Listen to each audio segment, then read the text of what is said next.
Hi, my name's Jay Stout. Thanks so much for joining us today. I'm very happy to be here.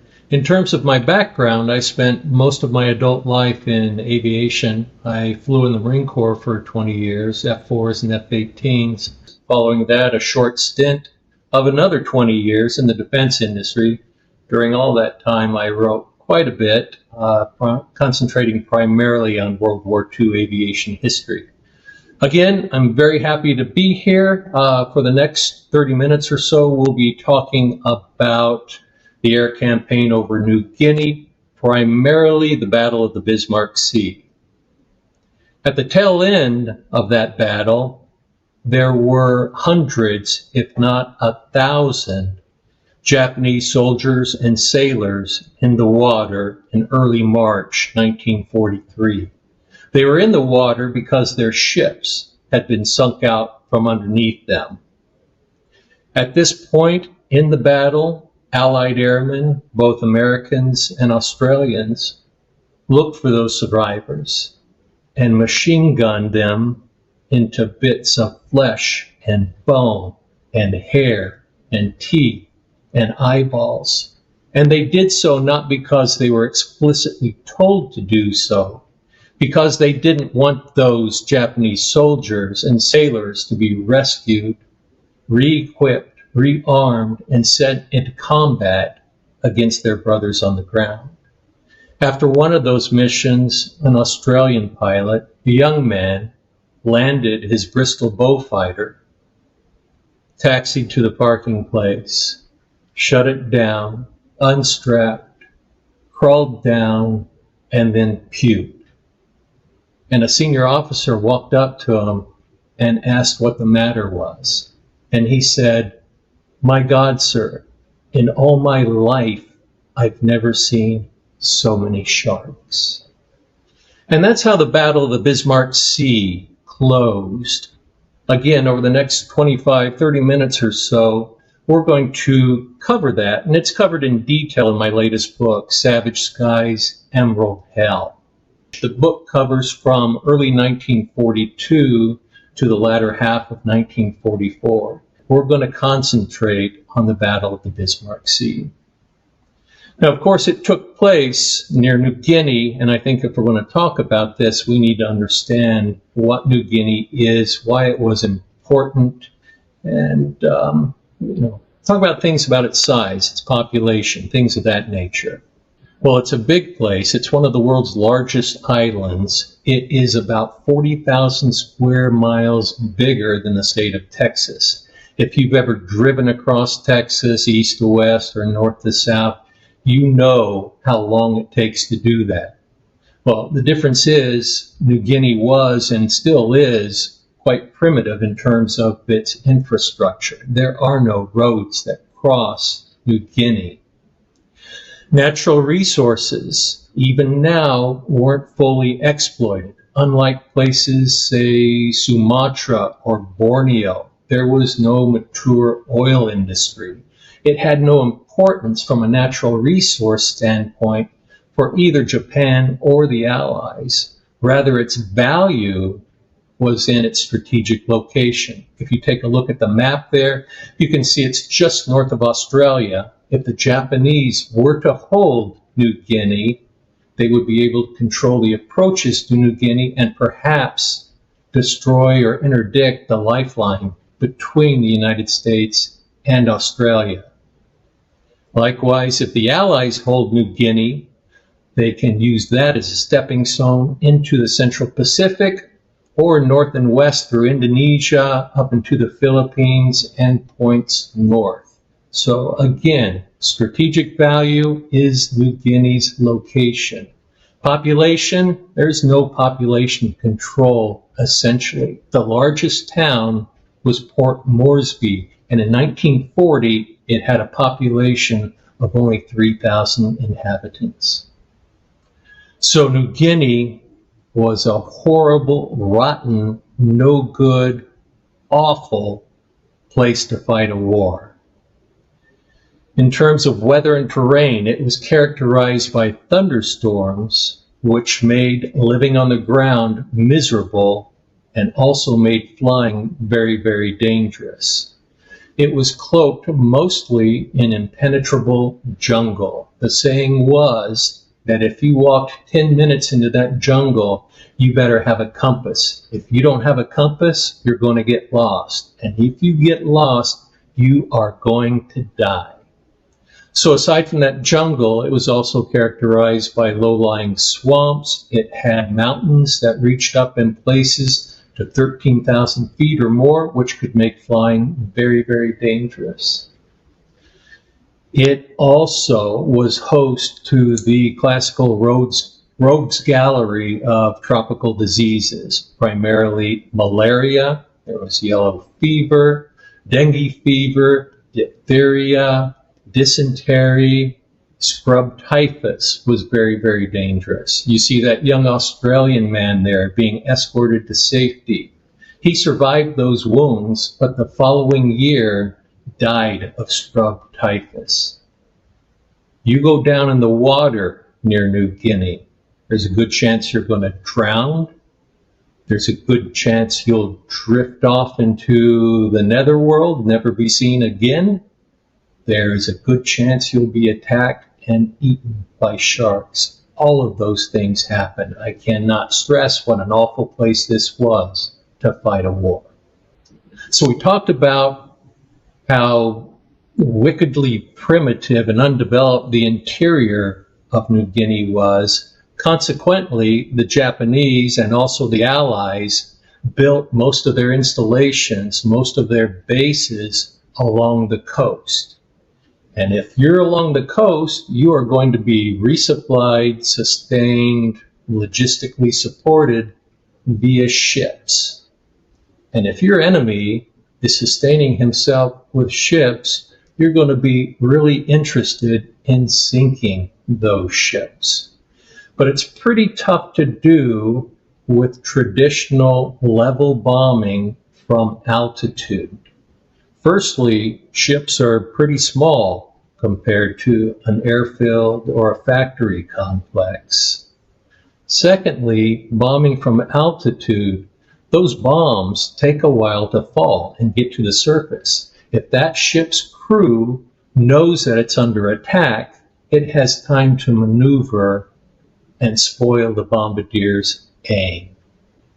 So, the general of the 5th Air Force, who owned the Americans and the Australians in an Air Force context in New Guinea, his name was George Kenney, and he ordered that his crews be trained in what was known as skip bombing.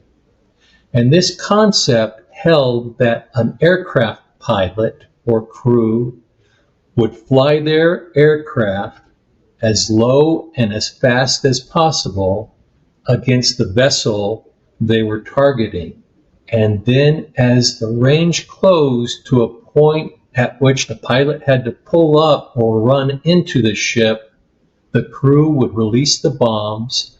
Those bombs would either slam directly into the side of the ship or skip across the water before hitting the ship or sinking under the keel and exploding, essentially breaking the ship in half or gutting the ship. Those bombs had delayed fuses of about 5 to 10 seconds, so the aircraft could flee the area and not be affected or harmed or damaged by that explosion. So this was very accurate. The hit rate was very high, but it was also very, very dangerous. You can imagine, as this aircraft approaches the ship to very close range, it comes within the weapons envelope of about every gun the Japanese had, from heavy anti-aircraft guns to cannons to machine guns to rifle calibers, all the way down to sticks and stones. So, what Kenney also did, with the help of a remarkable engineer and pilot by the name of Paul Pappy Gunn, was develop the A-20 and the B-25 as depicted here into gunships, or what Kenney called commerce destroyers. The notion was to stuff the nose of those aircraft with as many 50 caliber guns as possible. Here you see 4 in the very front of the nose of this B-25, then 2 more below the co-pilot station on the fuselage, and then there are another 2 on the fuselage on the opposite side below the pilot station. Now, when fired in unison, these guns delivered bullets about the size of my thumb at about 3,000 feet per second, at about 100 rounds per second. And those rounds would shred any target that was not armored. So the idea was, as the aircraft approached the targeted ship, the pilot would spray the deck down with these machine guns to not only destroy material, but also to kill personnel in the bridge, hopefully the leadership, as well as the gunners, the anti-aircraft gunners. If they didn't kill the gunners, then at least they would put their heads down and wouldn't fire back. And that reduced or mitigated the risk to these skip bombers to a huge degree. Okay, so if we're going to talk about the Battle of the Bismarck Sea, I think it's important that we talk about the battles or the actions that led up to this particular fight. Now, the primary Australian and later Allied base in New Guinea was the port and airfield complex at Port Moresby. And the Japanese, pretty much from the beginning of the war, early 1942 certainly, sought to neutralize Port Moresby through a bombing campaign. Didn't work very well. Not that the Japanese bombers weren't effective, not that they didn't destroy a lot of material, not that they didn't shoot down a lot of Australian or American aircraft, but the Australians, supported by the Americans, were able to replace their losses. Not to the extent that they were able to do so later in the war, but they could do it to enough or to a degree that they could stay in business. So that neutralization via bombing raids didn't work. Japanese don't give up easily. Next, they try to mount an invasion from the north side of New Guinea across the Owen Stanley mountain range through all that jungle we talked about, and then attack Port Moresby from the landward side. It didn't work. Aside from fighting the Australians, who were very tenacious, the Japanese had to fight the terrain, they had to fight disease, and eventually they had to fight starvation. They actually came within view of Port Moresby, but had to retreat. And on that retreat, they lost many, many soldiers to disease and to starvation and to the Australians. Japanese still not given up. They decide to take the Australian garrison and airfield complex at Milne Bay. They underestimated the tenacity of the Australians, the skill of the Australians, and how many Australians there were actually there. This failed as well. I should point out that in May of 1942, the Japanese tried to conduct an amphibious assault against Port Moresby. That force was intercepted by the United States Navy. In that battle, the United States Navy lost more and bigger ships, but that Japanese invasion force was forced to turn around, and so a strategic victory was gained. The Allies, the Americans and Australians now, in the end of 1942, beginning of 1943, conduct their own amphibious assault against Unagona, and they are able to displace the Japanese there and construct a considerable airfield complex at Novadura and Papandeta. Next, the Japanese try an overland invasion again to capture the Australian garrison at Wau.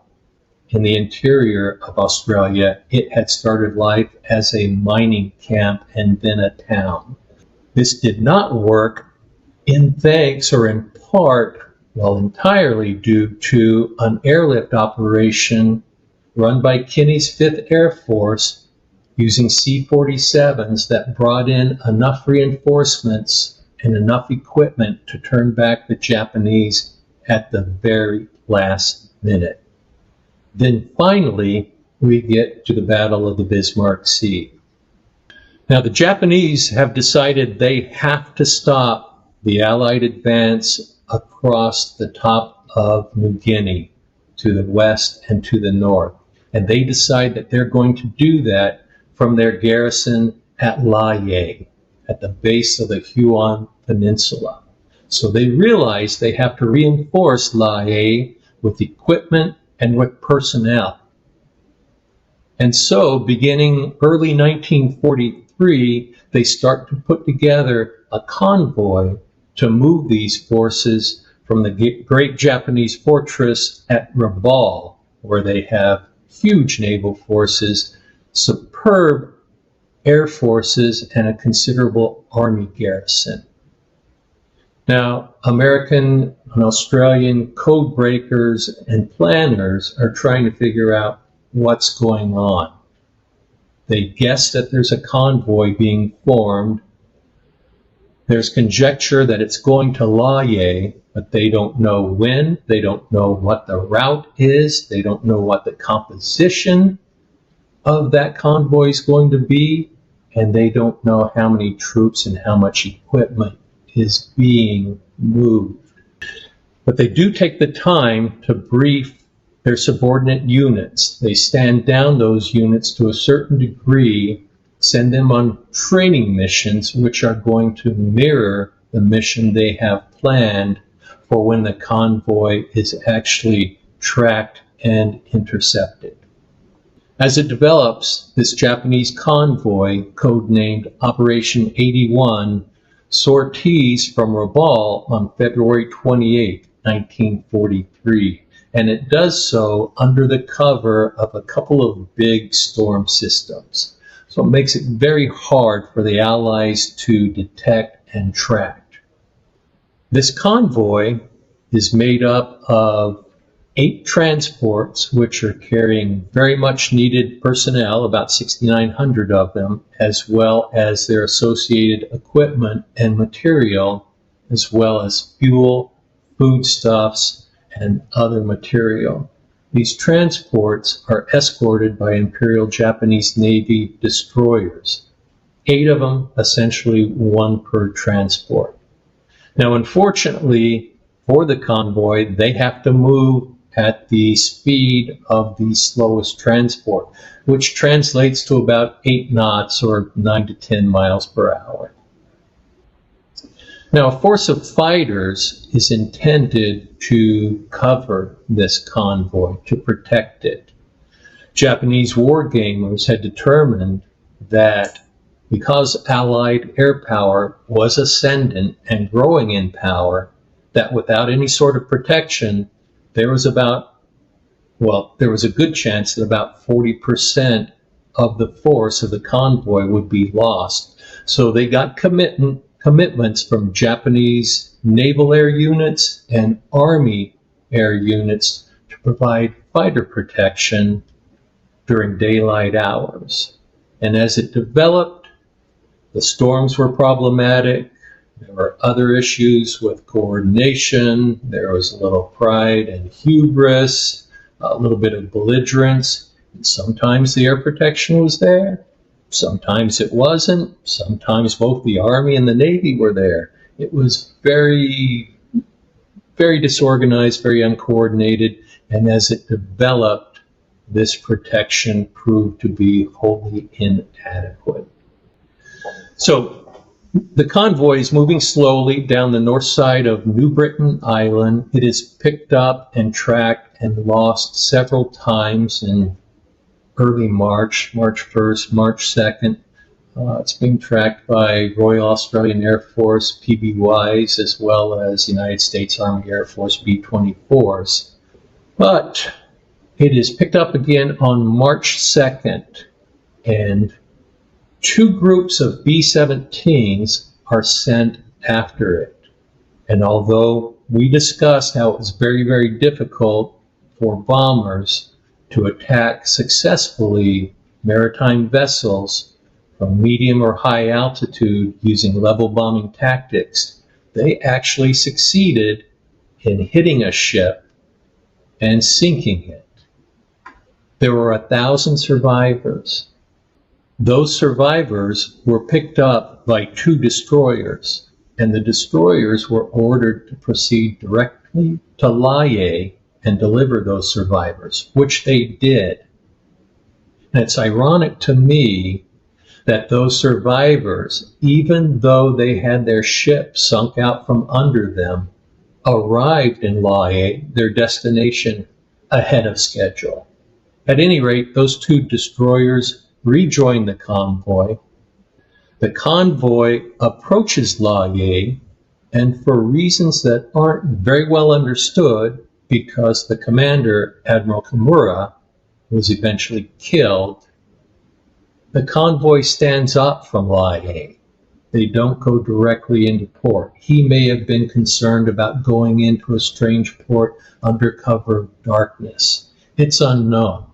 At any rate, in the morning of March 3rd, they were caught in clear weather and broad daylight, and the Allied crews, Australians and Americans, were ordered to attack. Those attacks lasted for 2 days, March 3rd and March 4th. Now, I'm going to describe the first attack on the morning of March 3rd, and you can recreate it in your mind. It was just a subset of this main engagement. But it started out with B-17s dropping bombs again from medium altitude. And they don't strike any of the transports or any of the destroyers, but what they do is cause them to scatter, which diminishes the effectiveness of the anti-aircraft defenses. Now, those B-17s are followed almost immediately at very low level by Australian Bristol Beaufighters. These are aircraft that were built by Great Britain. They're very fast, very powerful, very sturdy, and very well armed with 4 20mm cannon and 6 .303 caliber machine guns. And these pilots were tasked with raking the decks of those ships, both the destroyers and the transports, with gunfire, not just to destroy material on the decks of those ships, and not just to kill as many men as they could, but to kill the leadership and to cause panic, fear, and confusion. And they did this with a great deal of expertise, elan, and guts. Here you can see the cockpit view. This is what it looked like as this pilot closed to the point where he had to pull up or risk running into that vessel. Alongside or directly behind those Beaufighters were B-25s flown by Americans. And you can see in this picture, this is a B-25 executing a skip bombing attack. There's a bomb directly below him, and it's about ready to contact the water and start skipping to its target. You can also see splashes in the water from the anti-aircraft defenses, and then you can see the effects of those attacks, and this one is photographed in the cockpit of a Beaufighter. Directly behind the B-25s were A-20s. American A-20s hit the ships. These carried, rather than the B-25's load of 5 500-pound bombs, these carried 2 500-pound bombs. The Australians initially attacked the Japanese airfield at Lae to cause confusion and to disrupt the protective umbrella of fighter cover that the Japanese were intent on providing. They later, in subsequent days, also attacked in skip bombing raids. And they were all protected by P-38 fighters from the Japanese Navy Zeros and the Japanese Army Ki-43s. P-38s were very effective at this. The Japanese forces tended to attack in groups of one or two rather than coordinated groups of multiple planes. This made them easier to defend against. Another problem that plagued the Japanese is that they had to defend against high-altitude bombers like the B-17s, as well as the low-level attackers like the Beaufighters and the B-25s. The Japanese were only able to shoot down 4 aircraft, 3 P-38s, and B-17. The P-38 pilots claimed 29 Japanese shot down. The actual figure was probably closer to 16 or 17. So we talked about the composition or makeup of this convoy as it left Rabaul. It was 8 destroyers, 8 transports. This is what happened. All of the transports were sunk over a 2-day period. 4 of the destroyers were sunk. Only 1,200 men made it to Laie. Almost 3,000 men were killed, and about 2,700 or so men returned to the starting point, which was Rabaul. Here is flotsam, jetsam, survivors, pieces of survivors. After March 3rd, from about the 4th through the 6th, Japanese ships sortied from Rabaul to try and recover survivors. They were hunted unsuccessfully by the Americans and the Australians. They scooped up considerable numbers of survivors. American PT boats sortied into the area. They also picked up some prisoners, but also gunned down many of the survivors. There were a pair of Japanese submarines that picked up 200 or so survivors. A number of survivors floated to outlying islands or to the coast of New Guinea itself. And of course, as we discussed earlier, many of these survivors were strafed or gunned where they swam or where they sat in life rafts or lifeboats. It was a tremendous defeat for Japan, and not just in terms of ships sunk and men killed, but also because they realized that they could no longer support their garrisons and their outposts and their bases with traditional shipping if that shipping was going to come within the range of Allied air power. They would just suffer another Bismarck Sea disaster. So instead, they resorted to supplying those outposts with barges, numbers of small barges. And of course, when caught by Allied air power, they would be destroyed, but they could hide easily. They traveled mostly at night. But the end result was, it was very difficult, if not impossible, to support significantly sized garrisons in this manner. And what happened is that these Japanese garrisons started slowly starving. They became no threat. They had little capacity for offensive action, which meant that the Allies no longer had to capture these outposts at great expense in life and resources, but could simply bypass them. And they continued to use these tactics, these anti-shipping tactics, through the rest of the war. It was very effective and enabled, again, the Allies to bypass a lot of places they would have otherwise had to attack at great cost. And that about wraps it up for me for this session. Do you have any questions? Is there anything I can answer for you? Hello there, Lieutenant Colonel. How are you? Good. Thanks so much for having me again, Alex. No, it's great to see you. So I have a question, which is 37 combat missions. We're going to talk about you for a while, if you don't mind. Oh, it's my favorite topic. fantastic presentation, but you're a fighter pilot, so you bring a unique perspective on this story. Tell me a little bit about what attracted you to this story, and were you attracted because you are a pilot yourself? Yeah, I think the piloting aspect was certainly interesting to me. The fact that the entire air campaign over New Guinea hasn't been written about in uh, any great detail, although there have been some folks who've written some wonderful accounts about specific parts and specific battles associated with that campaign. And I thought might be able to come out with something that ties it all together that folks would be interested in.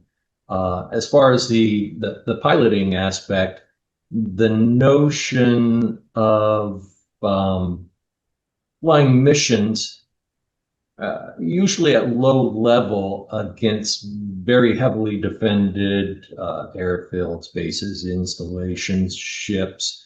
Uh, it was attractive and frightening to me because sooner or later, it doesn't matter how good a pilot you are or are not, sooner or later, if you don't get shot, which again is just a roll of the dice, you're probably going to run into something or encounter weather you can't deal with or have a mechanical malfunction and perhaps go down. And it was probably more deadly because of those factors in this region than it was elsewhere in World War II.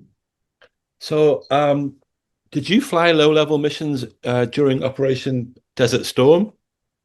Yeah, we flew primarily bombing missions. And again, during Desert Storm, I was flying the F-18.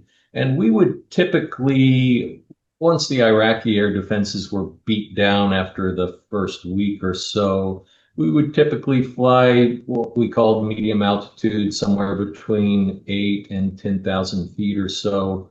Uh, Drop, these were at the time unguided bombs, unguided munitions, but were still accurate to an average CEP of inside of 50 feet.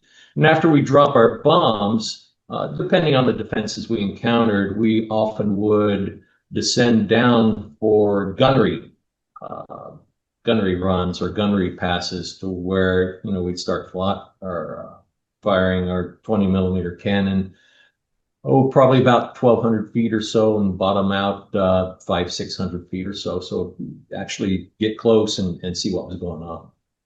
So, an amazing statistic that, or rather fact that you gave us. You're coming down in a P-38 or whatever plane it happens to be then, the modified bombers, where you have 100 rounds per second coming at you. If you're on a Japanese Saipan and an American plane appears, 100 rounds per second. Can you describe the impact of that if you hit the target? Happily, I can't because I've never experienced it firsthand. But as you indicated, depending on the number of guns in that particular aircraft, later in the war, they had up to 14 of these, and the 50 caliber, depending on the type, was shooting 600 rounds per minute. So you can do the math. But I imagine that for a Japanese crewman aboard these vessels, it had to be absolutely terrifying.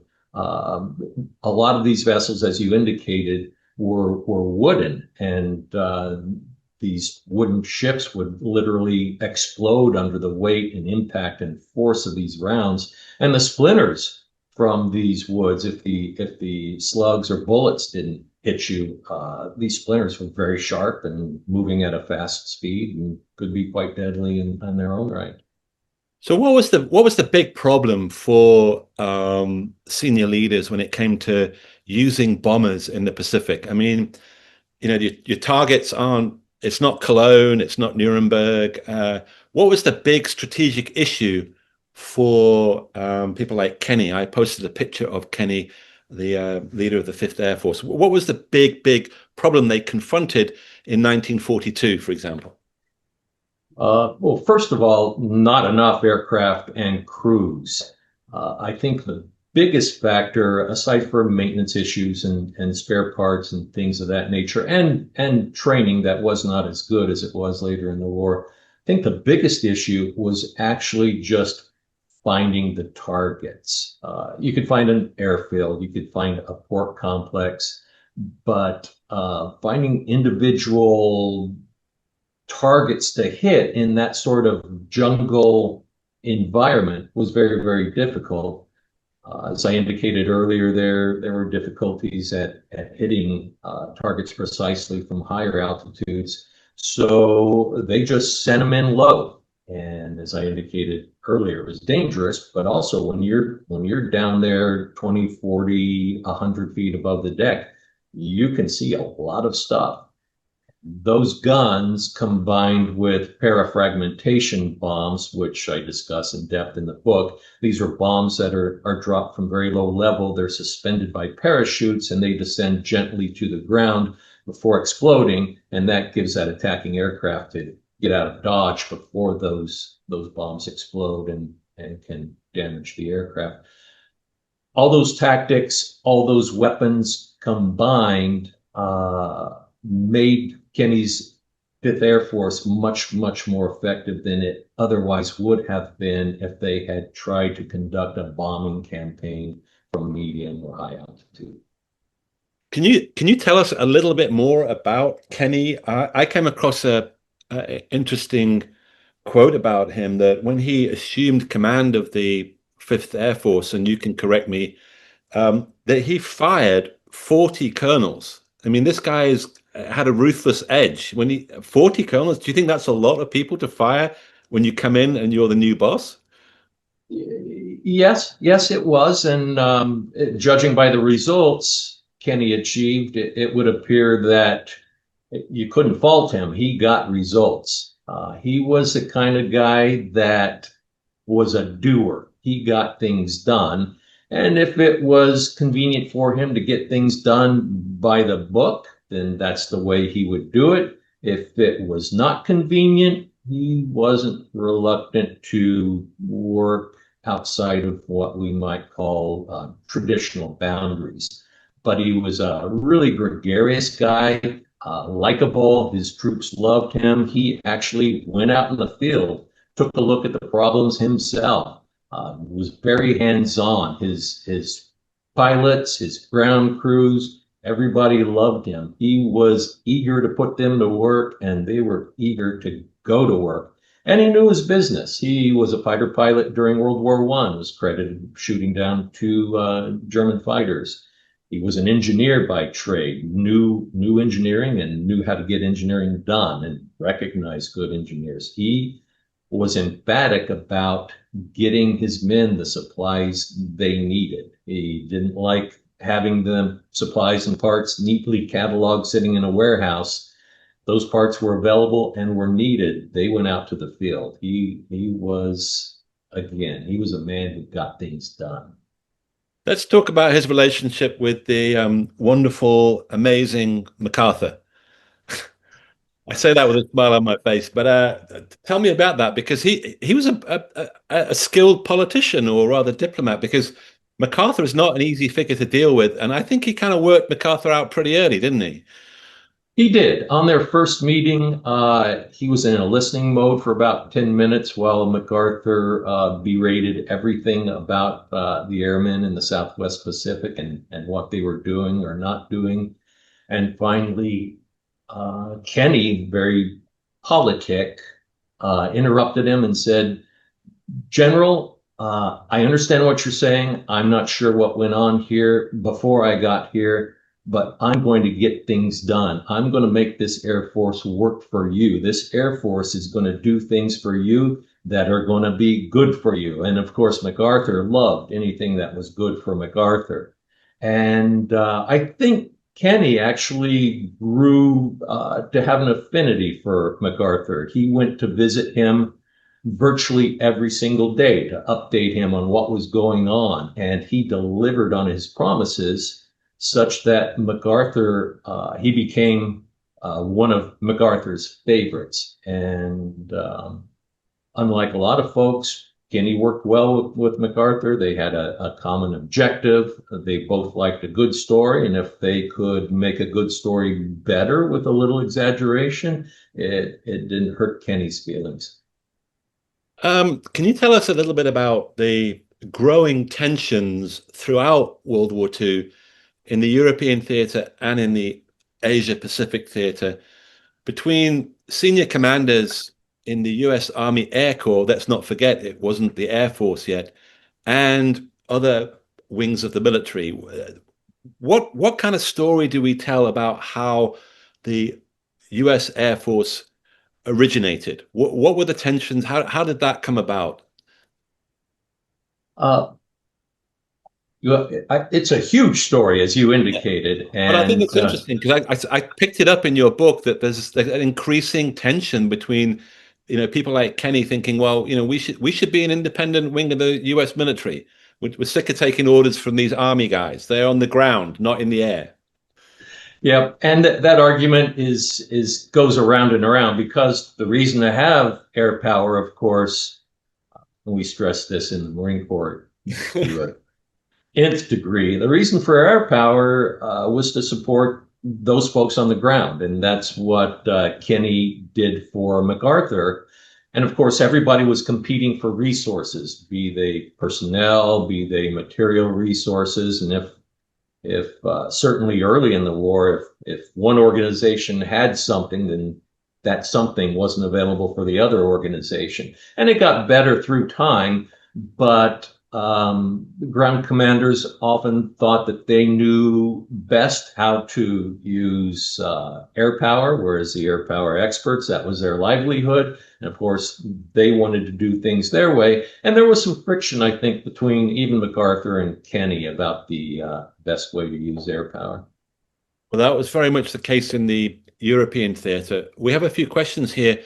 Tess Foley asks, where did you find the photographs that we saw? A number of sources. The Australian, oh, geez, I can't remember. The Imperial Australian War Museum was a good source. The official United States Army Air Force photographers were another good source. There is a unsolicited plug. There's a website called Fold 3 that archives American military official government photographs. That is often very, very useful to me. And of course, you can find anything on the interwebs, and I use those quite a bit. So Julie Lennox asks, do you have any family members who served during World War II? Which soldier's story inspired you the most? I am probably the only American who did not have close family members who served in World War II. My father was too young. My grandfather was too old. Same thing with uncles and great uncles.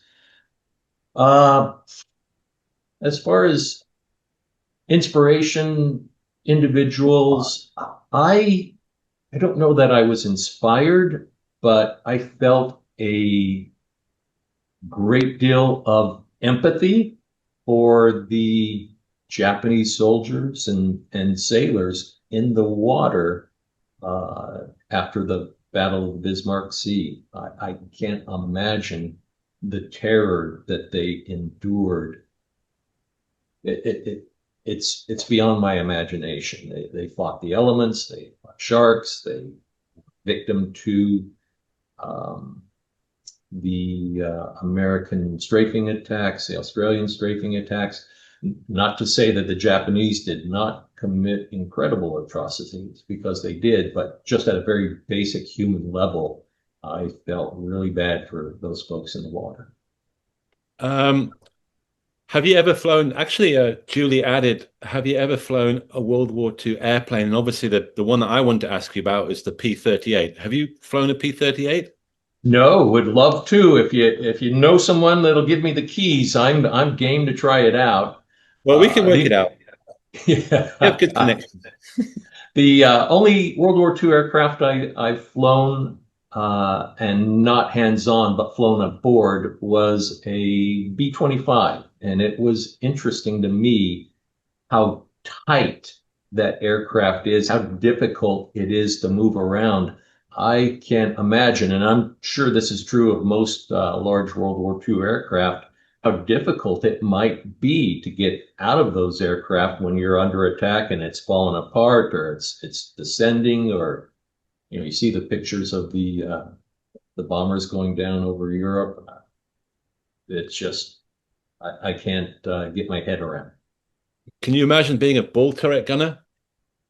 No, or in being a British bomber at night over Europe when your aircraft is aflame and tumbling out of the sky. My goodness. Yeah, huge losses. I mean, the Eighth Air Force. We all know about the huge. I think it's 28,000 um, killed in the Eighth Air Force. And coming back to your original point about low-lying missions, an awful lot of people forget that an awful lot of pilots, RAF and the 8th Air Force, 9th Air Force were killed in the run up to D-Day because they had to perform low-level missions. They had to destroy bridges, roads, etc., and they had to come out of the clouds and come low. And that's when, as you said, you were most likely to be killed and shot down. I posted a photograph earlier on. Did you see the one of Richard Bong? Did you see the photograph I put of Richard Bong No, in the messages? no, Can you? I did not see it. Oh, well, did he fly during the New Guinea campaign? Was he in the air? Yeah. He flew. I believe he was newly arrived about the time of the Bismarck Sea battle. If I'm correct, he arrived maybe a few weeks before, and then most of his victories were achieved during the New Guinea campaign.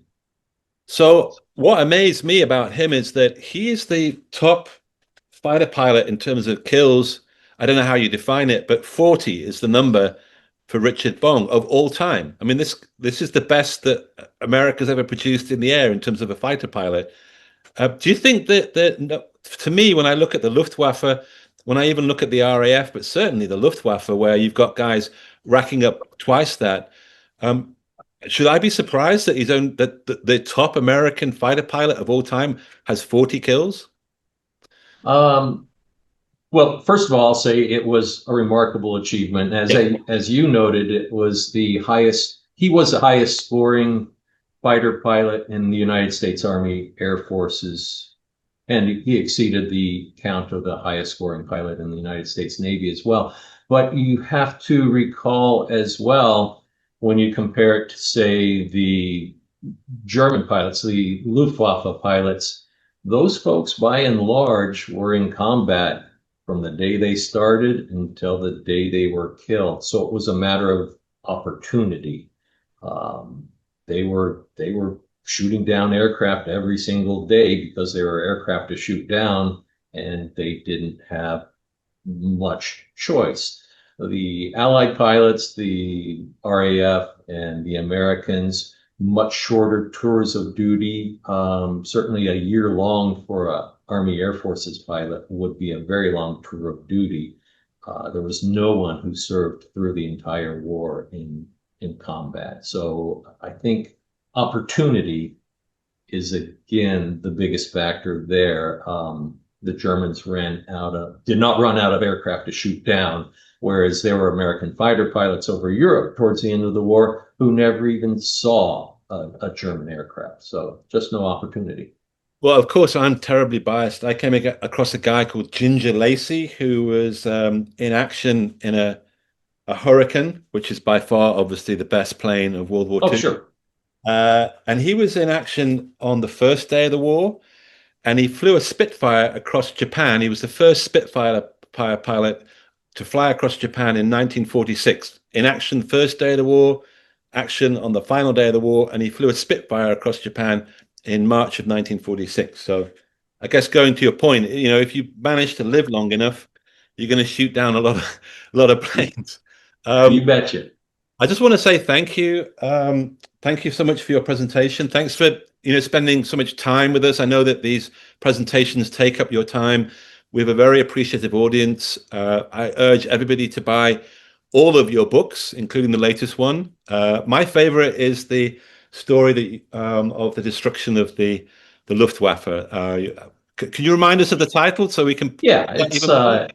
it's called The Men Who Killed the Luftwaffe. Yeah, very, very good book, and I think it's your best-selling. I'm not sure. Is it the best-selling one? I would guess that Hell's Angels, the story about the 303rd Bomb Group, has probably garnered the most sales. But I thank you very much for plugging my books and for having me here. And as I said, I enjoy talking about myself. It's my favorite topic, and I appreciate that opportunity as well. Okay, well, thanks, Jay. It's been great. I hope you'll rejoin us in the future. Come down to the memorial in DC whenever you like. We've had a lot of good reaction to the presentation